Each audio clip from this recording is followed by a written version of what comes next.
Mesdames et messieurs, les élus, les représentants d'associations, les représentants de collectivités, je suis heureux ici de vous accueillir dans la mairie de Montpellier au nom de Philippe Sorel, maire de Montpellier et président de Montpellier Méditerranée Métropole. Et puis je suis surtout heureux de participer à cette matinée avec vous pour essayer d'apprendre le plus possible, car je crois que nous sommes sur le sujet que nous abordons ce matin, sur une question tout à fait centrale, qu'en tout cas notre collectivité a décidé de mettre au centre de ses préoccupations, car nous avons devant nous un défi, en tout cas pour la France, qui me paraît essentiel. Nous avons un retard considérable. Il faut commencer par dire les choses nettement et pas se cacher derrière des boîtes d'allumettes. 19 000 mètres cubes d'eau traitée qui sont utilisés, c'est ridicule. Nous sommes dans les derniers de la classe, à côté des 931 000 de l'Espagne, avec un tiers de population en moins, ou des 7 millions de mètres cubes utilisés aux États-Unis, avec une population 5 à 6 fois plus importante. Ce défi, il faut l'aborder calmement, mais de manière résolue.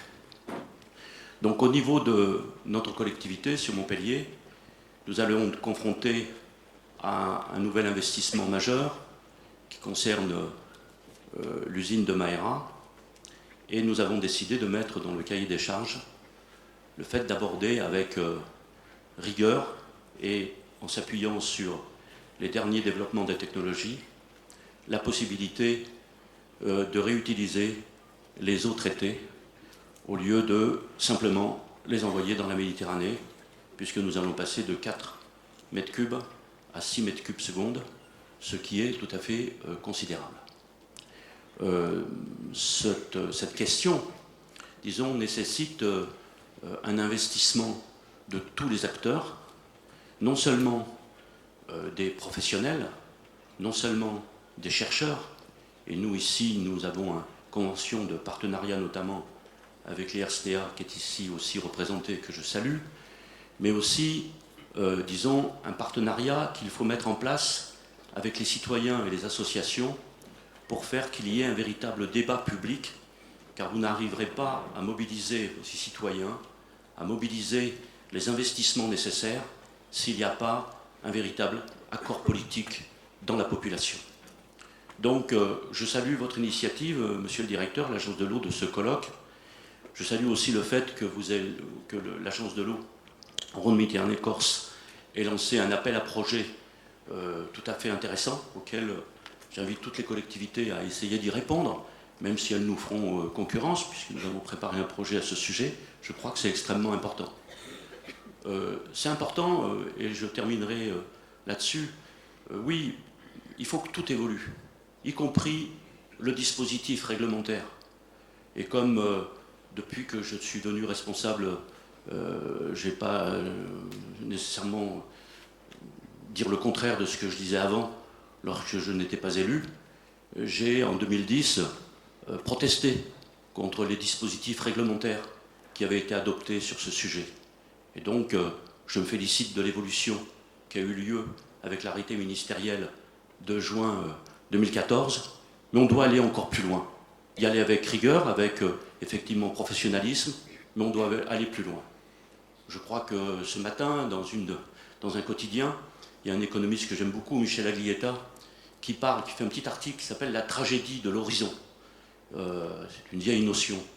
Ça signifie que les humains calent leurs projets et leurs chemins sur l'horizon qu'ils perçoivent, et non pas sur l'horizon qu'ils vont percevoir lorsqu'ils seront arrivés au bout du chemin. Et donc cette vision qui marque notre économie moderne, et qui marque particulièrement le domaine de la finance, où le court terme prend le pas sur le long terme, cette tragédie de l'horizon, nous y sommes confrontés dans tous les domaines. Nous caler sur ce que nous voyons. Et aujourd'hui, par exemple, sur cette bonne région, pour parler du temps, sur le fait que nos nappes sont pleines à craquer.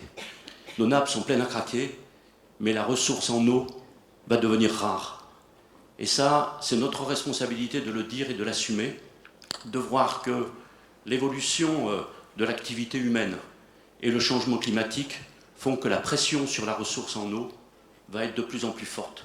Et que dans ces conditions, si nous voulons conserver les ressources en eau naturelles, qu'elles soient profondes ou qu'elles soient de surface, il faut que nous redistribuions l'usage général de l'eau.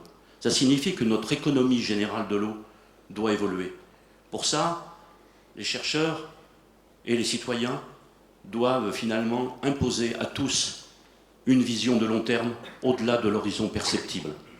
Et à partir de là, c'est la responsabilité de la puissance publique et c'est la responsabilité des élus d'avoir le courage politique de ne pas s'aligner sur le court terme, mais de s'aligner sur le long terme. Je vous souhaite une bonne matinée de travaux.